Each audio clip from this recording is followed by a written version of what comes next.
sabi niyo po sana hindi na ulitin ito ng Kongreso. Sinasabi ng Korte Suprema, may grave abuse of discretion.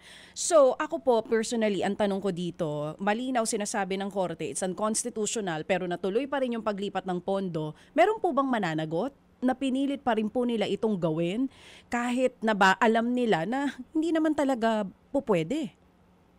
Well, una muna, ang sabi ng Korte Suprema, yes, grave abuse of discretion. Therefore, isoli nyo.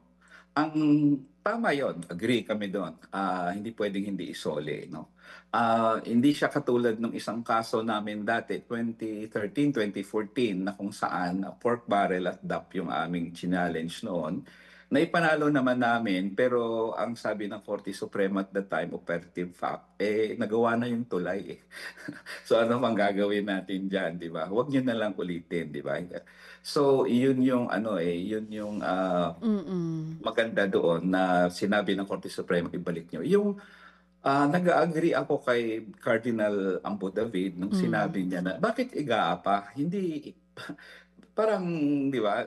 In the first place contingent pa 'yon. Ipasok niyo sa GA. Pangalawa, pwede bang isoli? Ako naman tingin ko correct siya at nagsabi naman ng gobyernong isoli nila Nag-commit naman si President Marcos na ibalik namin to. May mga savings naman tayo dyan So, ayun pala di sana pinasoli muna. Ngayon, nandyan na yan. Yun ang desisyon ng Korte Suprema. Halongkatin muna natin bago ang lahat, bago natin igaayon. Saan nyo ginastos yung PhilHealth Fund? I-account nyo nga muna yon. Anong tulay? Pangalawa, gusto naming malaman at sana naman Korte Suprema mag-require pa nito, i-account nyo nga yung unprogrammed fund na nagastusan nyo, yung ginastos nyo, to prove na hindi nyo na kayang isoli ngayon, di ba? Although tingin ko, parang hindi sila nagkiklaim na hindi nila kaya kasi nandyan lang yan Isoli mo, huwag mo nang gastusin. O hindi na kailang hintayin yung GAA. But in any case, doon mangyayari ang mananagot. Ang punto ng isang petisyon nila Justice Carpio was this, may may technical malversation at the very least or plunder even. At ang sabi ng Korte Suprema lang doon, walang ruling ang Korte Suprema doon. Ang sabi niya lang, hindi ito ang proper remedy, yung certiorari. Iba criminal case ito So buhay pa yan. At tingin ko dapat may managot doon. Okay. May bad faith yun May bad faith talaga yun So, Matagal na bang kinikriticize ang unprogrammed operation? Yung kanilang mga pagpasok ng... Actually, may isang provision pa dyan sa unprogrammed appropriation na questionin, gusto namin questionin. But in any case, dito muna tayo sa 1D, pinasok nyo. Nung pinasok nyo, marami na yung nagreklamo. Conscious kayo doon. In the second place, nag-file na kami ng petition sa Korte Suprema as early as August. August pa lang nandun na kami. First tranche pa lang naman ang na-release nila. Yung second and third. O di sana hindi nyo na ginastos yun, may petition na.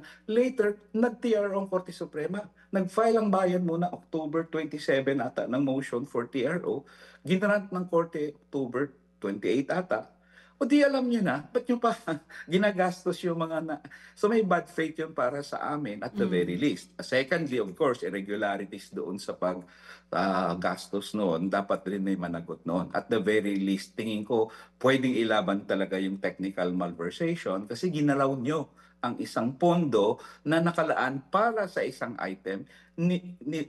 Ginawa nyong mag-fund ng other items kasi ang kwento talaga doon, kung i-summarize ko lang sa dami nilang pork barrel, pinalobo nila ng pinalobo ang program appropriation. Sa dami nilang pinangakuan ng project, pinalobo ng pinalobo. Ngayon, nang lumobo na yan from 281 billion sa NEP, sa National Expenditures Program, naging 741 billion. So, mga 400 plus billion ang pinasok, in-insert nila doon. Ngayon nang lumobo na, sabi nila, teka muna, saan tayo kukuha ng pondo? Nakita nilang GOCC. Kuna natin yung reserve fund. Paano yun? Reserve ngayon. Ibaba nyo muna, kunyari, sa reasonable level. Baba nyo. Pag binaba nyo, edi yung sobra nun, kunin na natin. Ganon actually para sa akin, kung i-script mo sa sine, ganon yung ginawa ganun yung nila. nangyari. Oo. So sa akin, dapat may managot doon. Oo. Isoli ang pera, Mm-mm. pero lahat ng sangkot dapat managot. Mga kapatid, brothers and sisters, saan ka pa? Dito na tayo sa totoo. Dito na tayo sa True FM. Mga kapatid, mag-subscribe and follow po kayo sa social media accounts ng True Network PH. Yan po kami. Hanapin nyo lang True Network PH, Facebook, Instagram, YouTube, TikTok, and podcast. Mapa Apple or Spotify man yan, mahahanap nyo kami. Lahat ng mga napapanood at napapakinggan nyo po sa programa, nasa social media accounts namin yan. So, paano mga kapatid? See you sa social media! Dito tayo